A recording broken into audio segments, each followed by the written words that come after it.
knows that it's important. When he uploads, when he finishes a work, he's got to get all the agreements in place, or he's got to have all the agreements in place with everyone who created the IP and everyone who performed on the performance of the fixation of that IP in the form of a recording or whatever the case may be.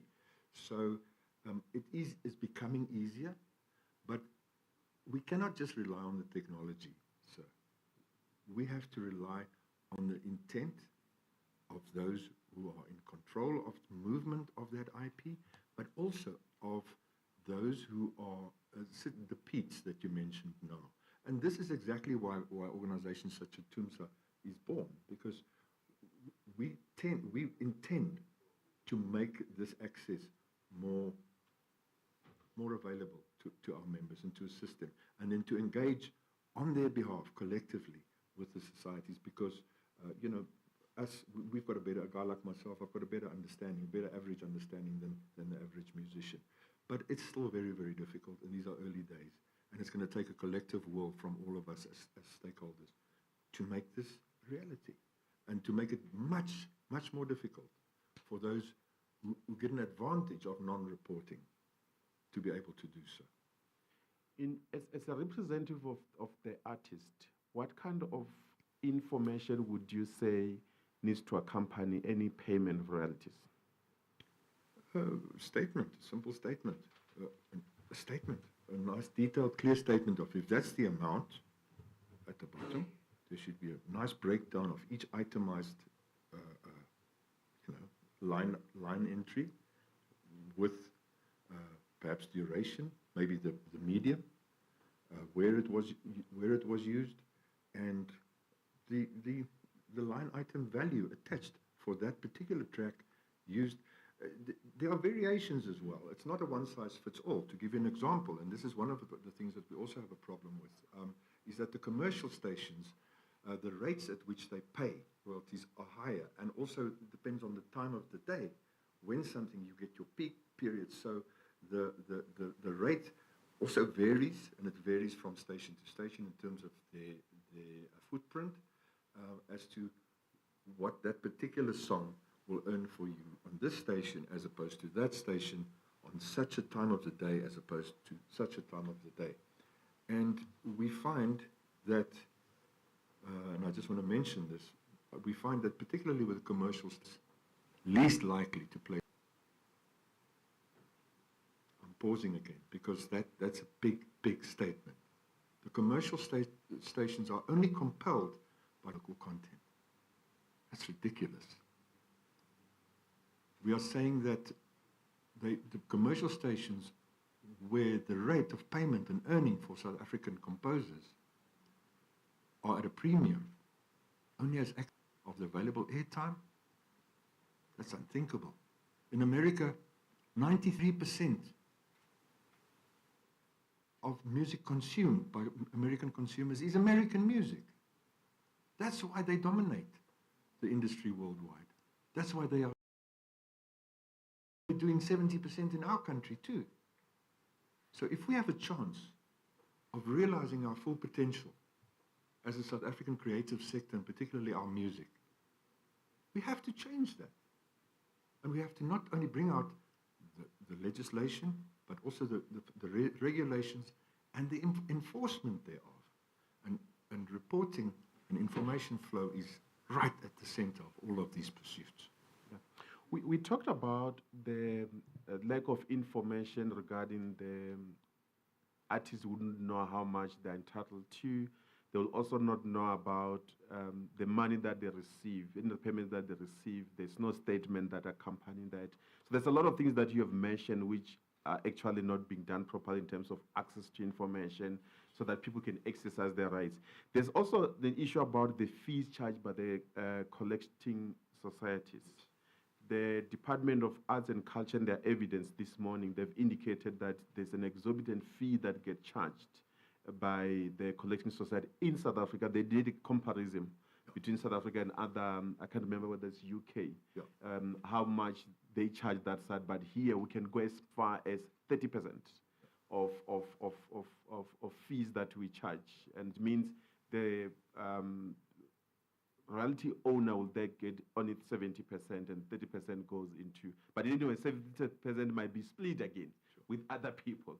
So what is the percentage that you believe as a union it's reasonable for those artists who are supposed to earn royalties?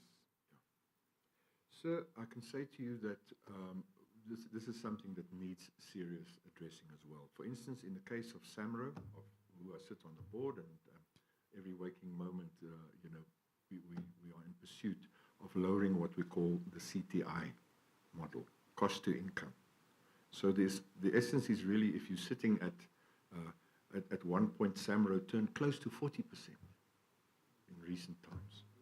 And I'm sitting this, and I'm telling the public, SAMRO turned close to 40%, which simply means that for the money that becomes distributable, remember it's a non-profit.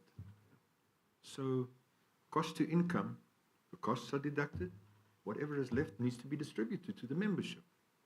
And if the cost to income ratio is sitting at 38%, it means that only 62 cents out of every rand goes to, you mentioned, now that's got to be split between everybody along the line, mechanicals, composers, publishers, it's got to go needle time, they've all got to get paid from that 62 cents.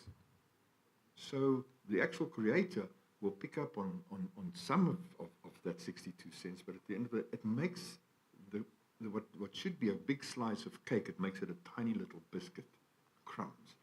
And for us as a trade union, we've also looked at what is acceptable. We would be happy eventually to end roundabout not more than 21%. Okay. A good cost to income ratio that we've seen with some of the societies would be about 18%. Some of them claim to be 12%. We don't believe that that's practical, not in the current form. But like I said in the beginning, we also, collection societies really, in 10 years' time, they should be very tiny. There shouldn't be too many staff involved, not too many massive buildings and office complexes, etc. Because the technology should be there whereby content owners and content creators can really manage it from their desktop or their mobile phone by then. We're coming closer to the end of our session, but one of the questions that I want to check, when you they charge that fee of more than 30%, almost 40%, are the artists or the people who are entitled to the royalties aware? Have they signed up for that, or is it documented anywhere, or is it as and when you feel to charge? Yes, look, with any collection society is compelled to have an annual general meeting, an AGM. The members are encouraged to attend. Obviously, logistically, it's not possible. In the case of SAMRO, I think we're sitting in excess, we're probably close to 20,000 members. So on an AGM, to get 20,000 members from all over the country to be in one location, it's just impossible. So you may be lucky if you get 200 members turn up. But we now, with technologies, thank goodness, my colleagues from other associations would know we've been campaigning for active participation online. It's been a reality now in the last few AGMs where people can actually cast their vote in real time. And those with technology, thank goodness for technology, because it's improving access to some extent and it's making it more accessible. But yes, there are financials that are published then, there are audit reports. Again, those are very highfalutin. Not everybody can read the balance sheet. Not everybody can read a cost to income analysis, etc. But yeah, that information is available, and the society is compelled to make that information available to the members in their annual reports, etc. It's the other issue that we deal with, as I indicated earlier on, that as we conduct investigations, the regulator will look at the objective of the Act, and we need to link what we investigate to the objective of the Act. The issue of governance, yes, the constitution of the members, the board members. Is it something that is transparent in terms of who can be in the board of a particular collating society? Yeah. Yes, I can speak, specifically on SAMRO because I've been so closely associated with that body. Look, there are also varied opinions on there, but there are criteria that you're either qualified to be a member. The first qualification would be the demands of the Companies Act and the enforcements and the rules and regulations from CIPC as such. So firstly, you've got to comply to that. And then secondly, it depends on the seat that's available, whether it be a composer's seat or an independent board member seat or a publisher's seat. But in terms of SAMRO, for instance, I can tell you that as a composer, many of our members have a problem with the fact that the publishers, for instance, have a lot of clout because they can come in with a proxy vote. And because they represent so many members collectively, they can enforce the muscle of that collective without each of those composers really understanding the implications of a specific candidate landing on the board, whether it be good for them or bad for them. They don't necessarily have that knowledge, but they put their trust in a publisher to represent them collectively. And publishers have a lot of power that way in terms of determining as to who and who not will land up on the board.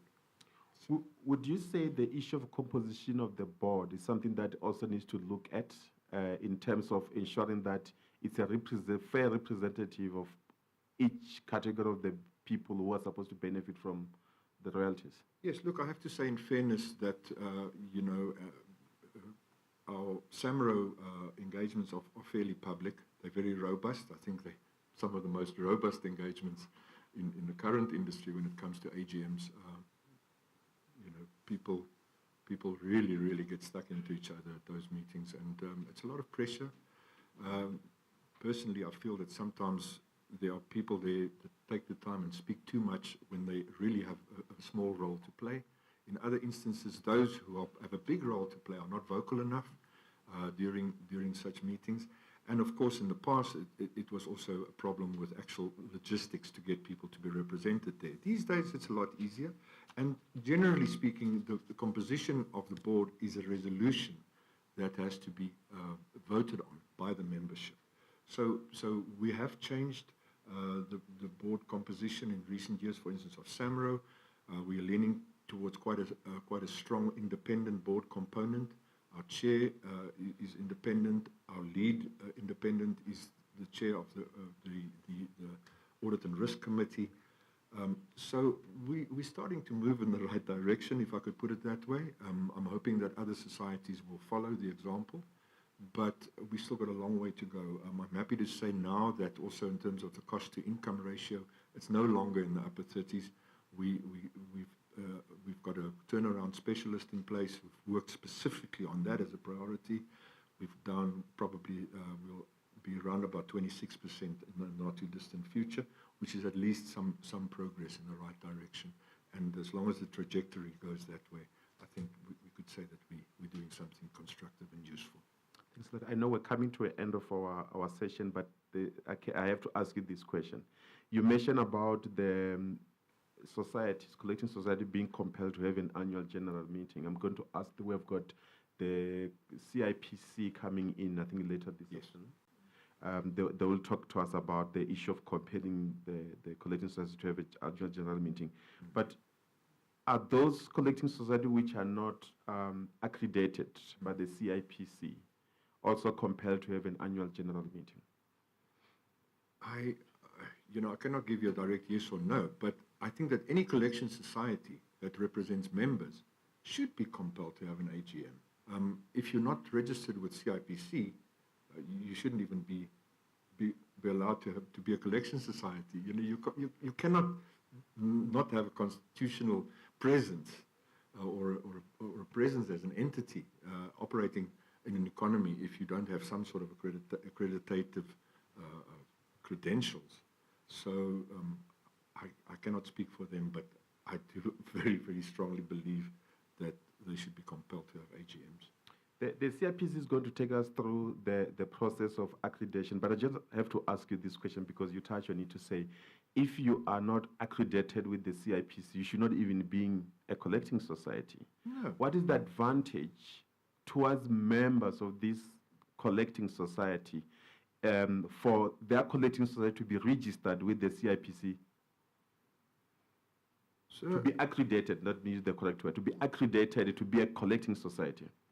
So for someone to be in business with a level of responsibility to collect money on behalf of anybody, I'm not just talking in terms of the creative sector, but people who entrust a society to collect revenues on their behalf, doesn't matter if you're selling grapes or you're selling music, surely they've got to have some sort of standing in terms of the commercial structure within the country, the commercial and economic structure. I don't think that anybody in their right mind would want to trust just a couple of guys getting together and say, okay, we will collect on your behalf, if they're not compelled to have income tax returns, they're not compelled to be audited, they're not compelled to report, they're not compelled to have AGMs where members can raise their objections or their suggestions. I completely don't even get why they're allowed to operate. The last thing, this is the last question, Chair.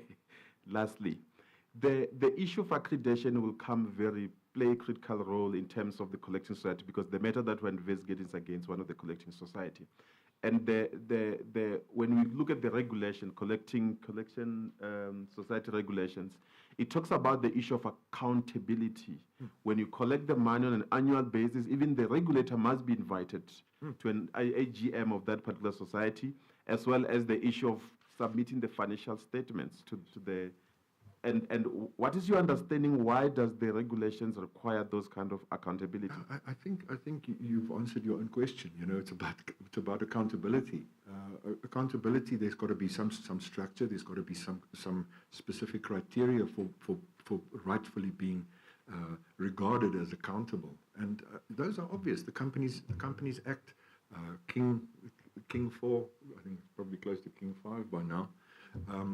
And just the simple requirements of registration with CIPC, annual returns, and then just being able to specifically when there's a dispute, if you're going after someone who's got no registration, no records,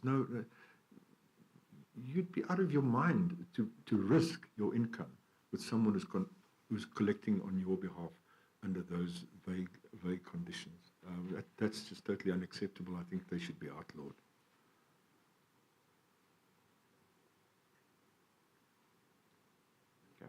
Thank you so much. The last question is, my colleague just asked me to ask you this question. Does any of your members have any dispute with any of the collecting society? Many. Many of our members have disputes with the collection society, and that's one of the things that we are intervening. TUMSA we've designated 2 of our NEC members, Comrade Lesiba Mutua and Comrade Lebo Mualusi.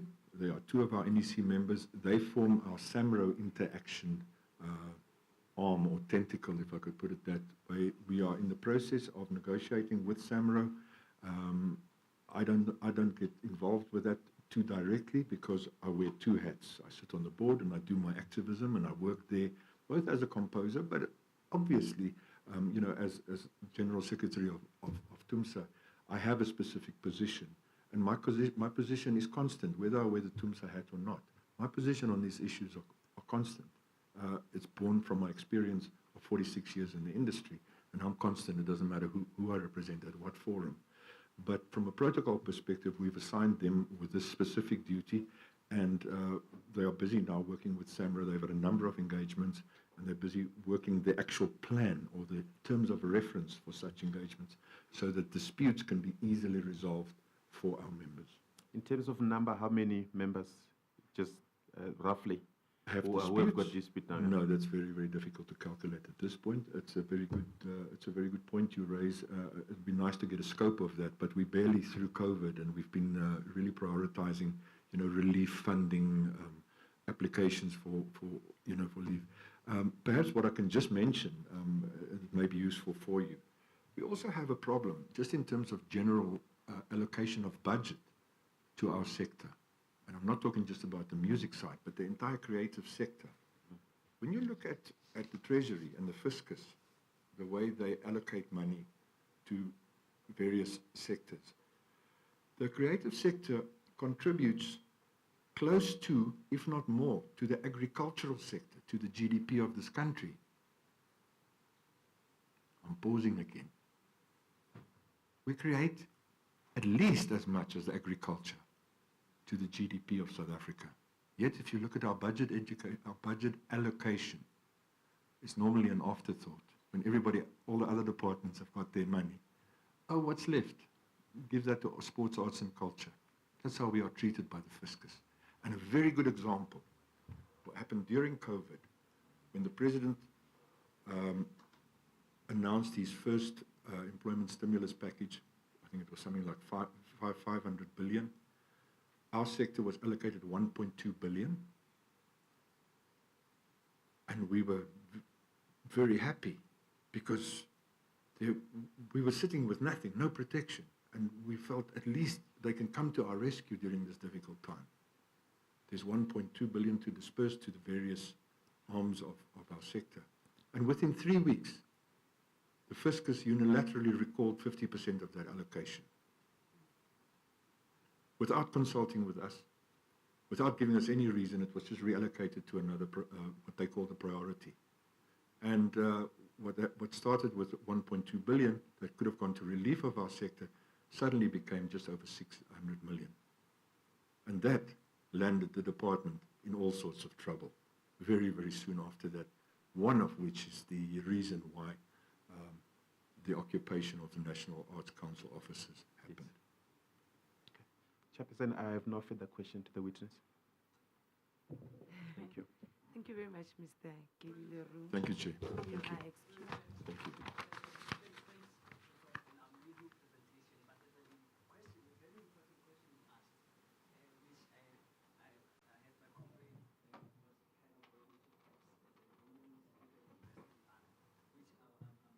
Chair, are you Chair, allowing this? Sorry, are you from the CIPC? No, it's not. We'll take the question after. Sorry. We do not take questions from the stand.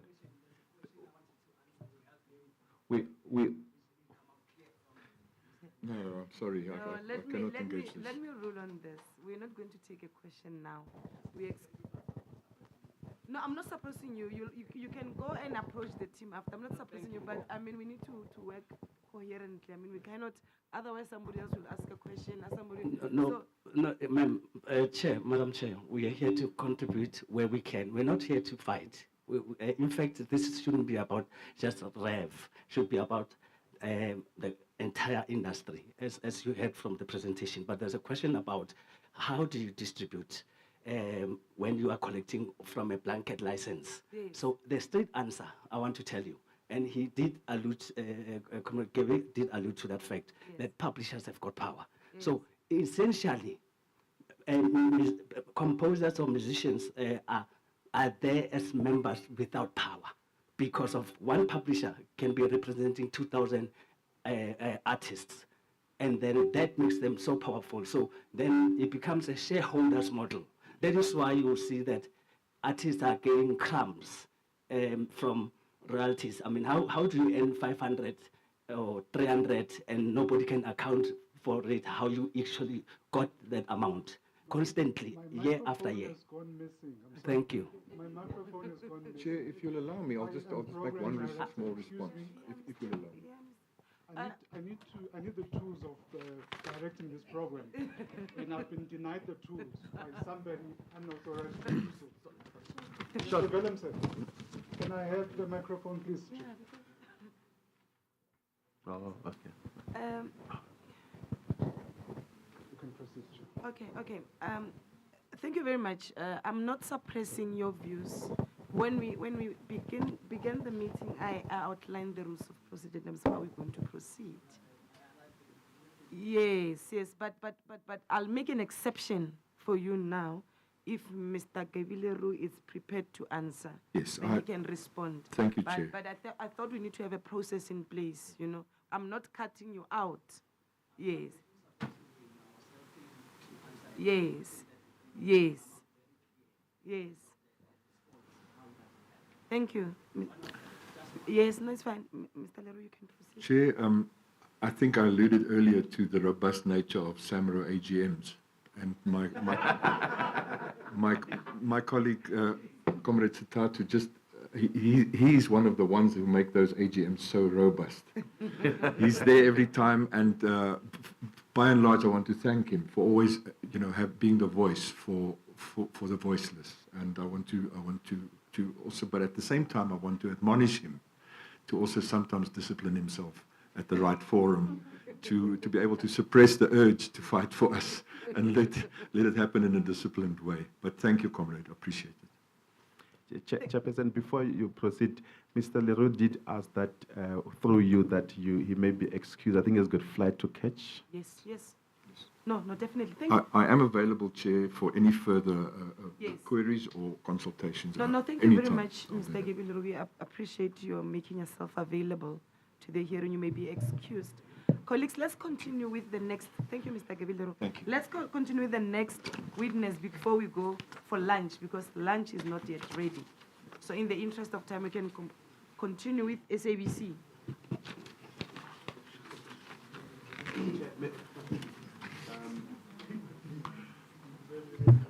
Is it ready? Chair, It's not ready. the SABC just requested 5 minutes so that they can prepare themselves. No, true. Okay. We'll indulge in that 5 minutes. Then we'll come back, Mr. Namasisi will come back at 25 minutes past 1. So that we go over until 2 o'clock, then we'll have lunch at 2. Yeah. This is a body break, just a 5-minute body break. Somebody must come in. Thank you very much. I was telling my team when they said they invited Gabriel Leroux, I said, no, it's Mr. Gabriel Leroux. I know him as Gabriel Leroux. Yeah, lots. They said, Gabby, and they said, aren't you a woman? Do I look like a woman? Do I look like a woman? But the artists prefer you like that. It's Yeah, no, only Mendoza, they used to prefer you as KB. Yeah, thank you very much. Thank you. So, coming back at yeah. Hey, you must help me. You see now there.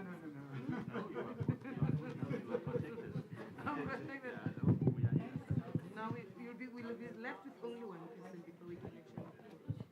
Yeah. But it's tough to manage the whole. I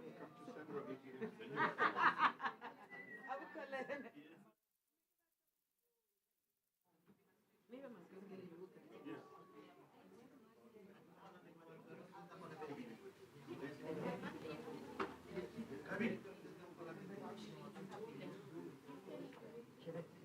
Can I sort it out now? Thank you.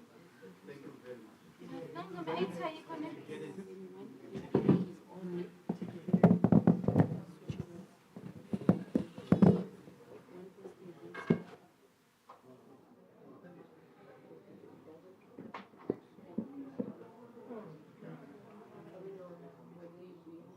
Okay, assistants, yeah, 8. Yeah, I think. Are they here? Should I call them for you? I don't think but they need. They should be.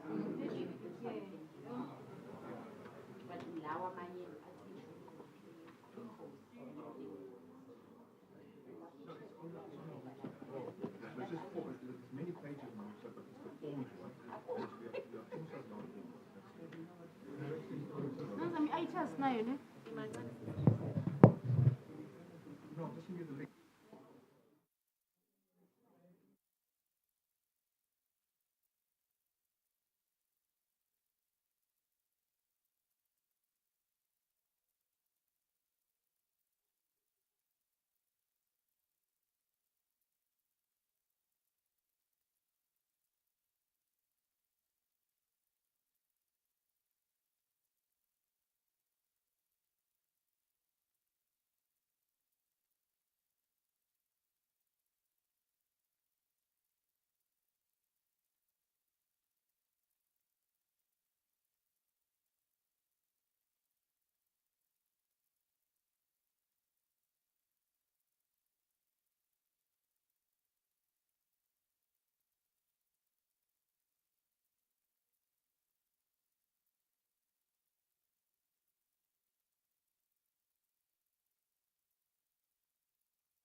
Yeah, comrades.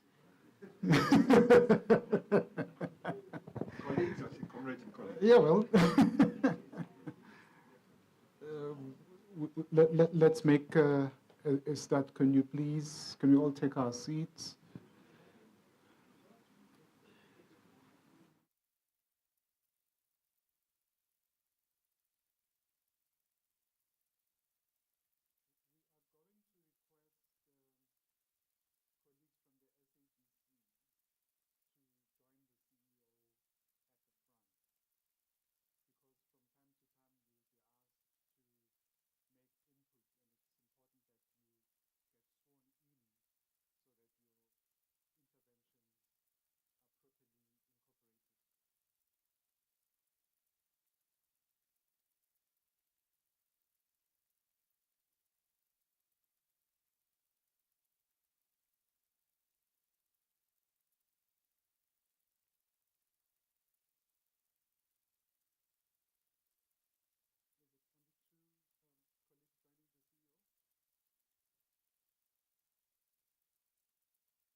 The CEO of the South African Broadcasting Corporation, Mr. Madoda Mkakwe.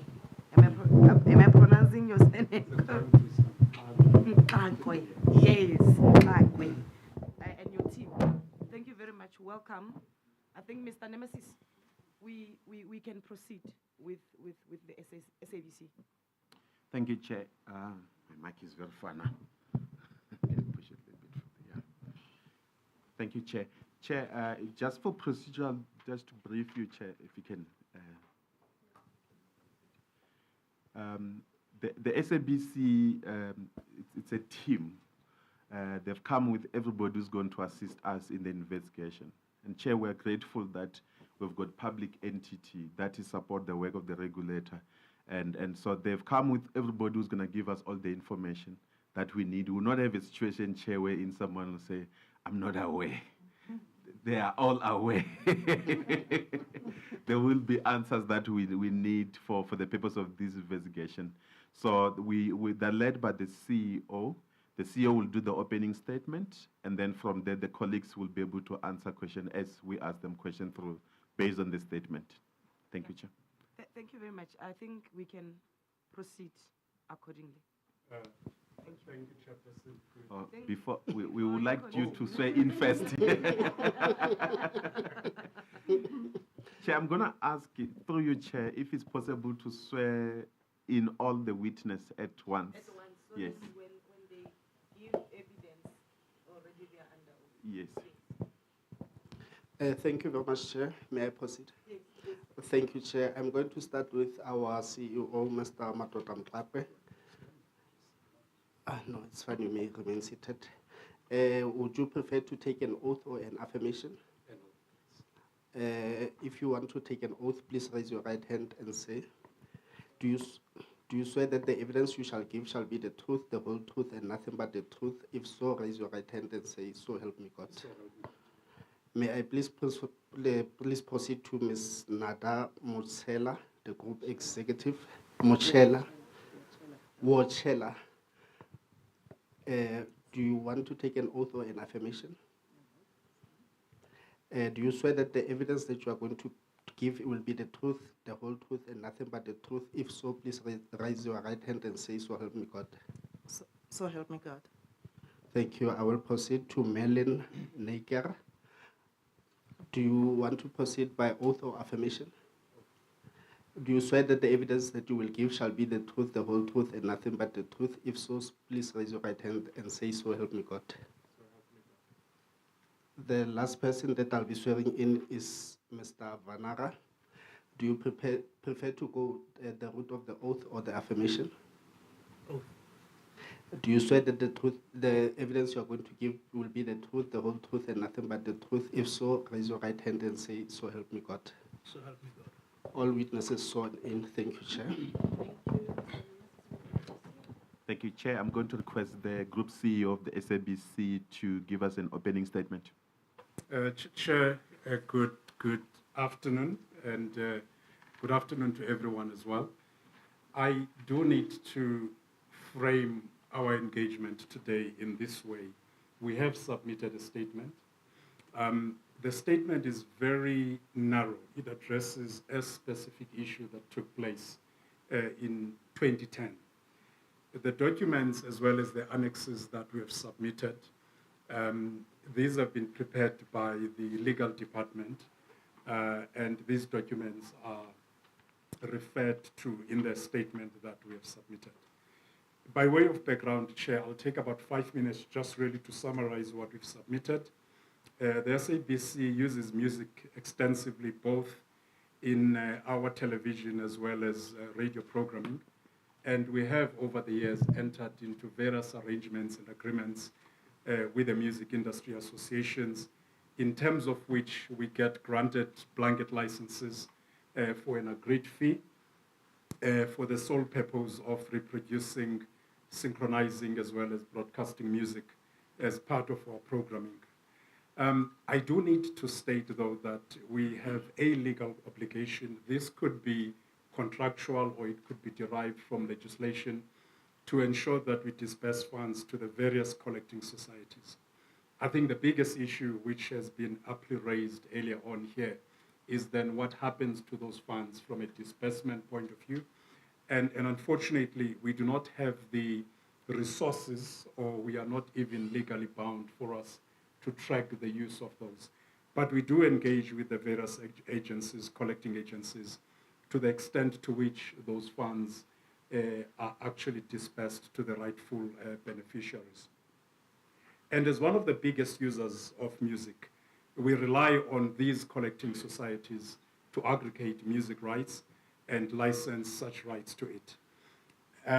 We deal with many collecting societies, both from a television point of view, as well as the radio point of view. And this is the reason why we found it necessary to invite our group executive for television, as well as the group executive for radio, so that if there are any specific questions aimed at our engagement with the various societies, these could be engaged appropriately. So I think I would leave it at that, Chair. That's really the summary of the statement that we've submitted.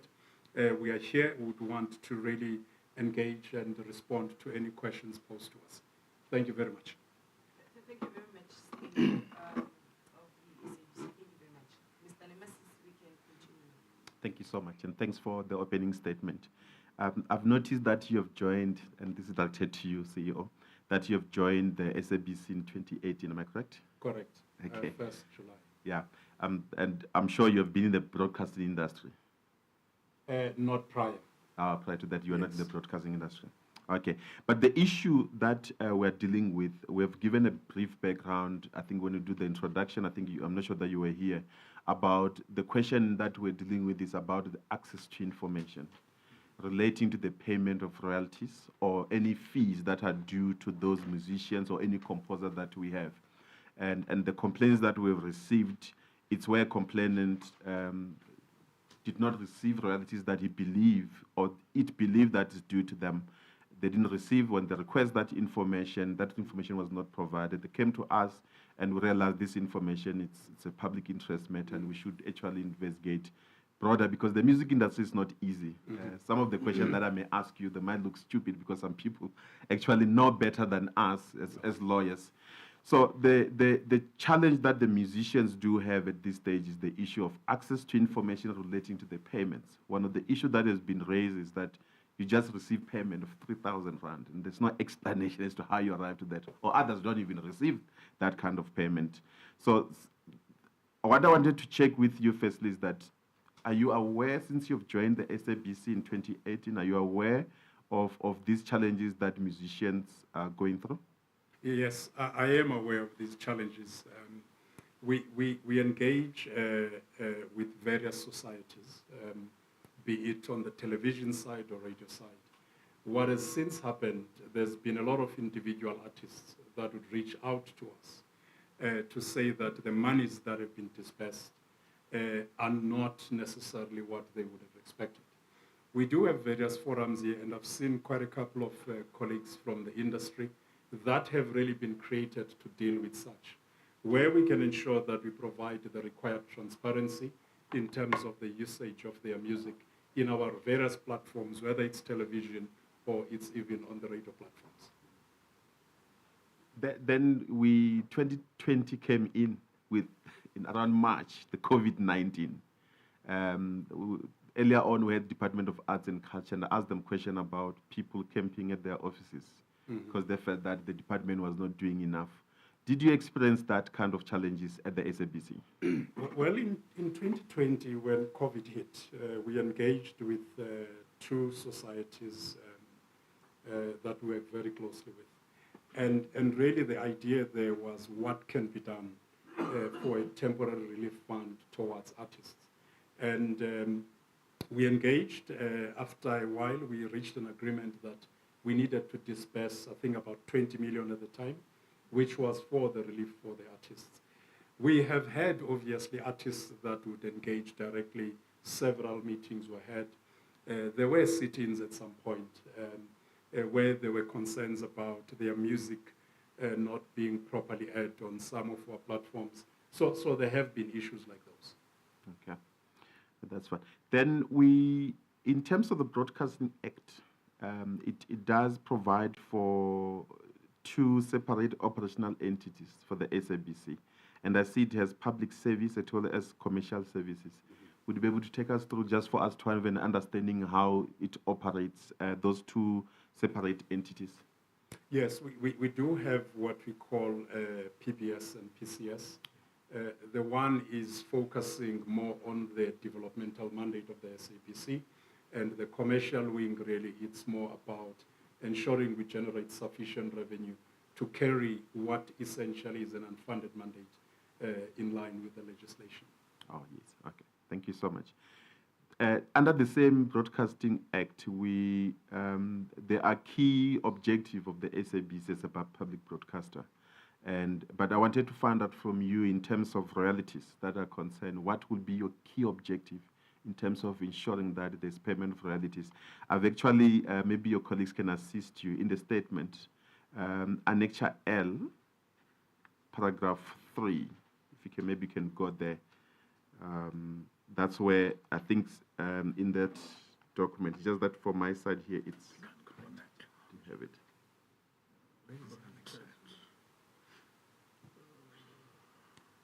Give me a sec, we just... No problem. L. Annexure L, yes. I think I saw that in paragraph 3. Oh. Okay.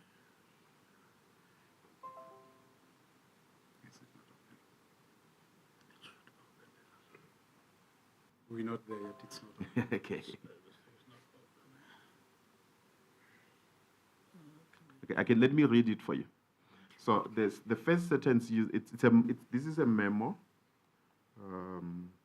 It's an internal memo regarding resale license fee payment. So I'm not going to go into the other aspect. I just want to zoom into the motivation. And the writer of that memo indicated that the Broadcast Act commits the SABC to contributing to the development of South Africa creative industry. So that's the reason why I refer to that, just to find out what are the requirements of the SABC towards this creative industry.